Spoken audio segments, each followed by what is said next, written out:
So now let's look at the other scenario, which I think I was saying last week, more dangerous, I think everybody can relate, which is instead of me just hugging over both sides of John's body, now I basically have a harness position or front headlock, whatever you call it, which, as you know, in wrestling has certain consequences, but in jiu-jitsu has others, because I can not only, manipulate his body, isolate the arm to be able to pass from the front over to the side or the back and potentially take his back, but I can also set up chokes. There's Darce chokes and Bravos and things like that I can do from the front. So he's got a bunch of things to worry about.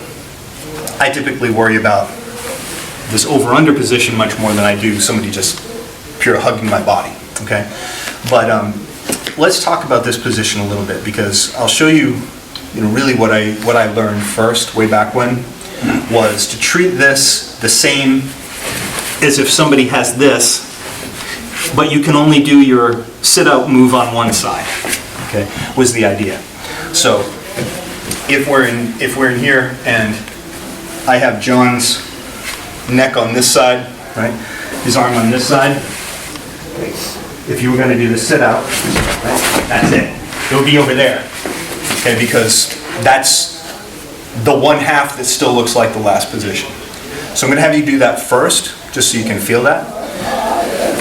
The one thing I want you to pay attention to in here is this, though.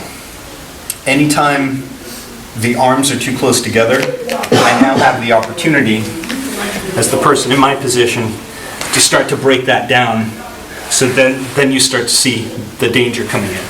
So remember, the first thing we're going to do if you're in John's position is from here, you're going to get the arms a little bit wide right now, because I have to make a transition if I'm just going to go to a straight guillotine.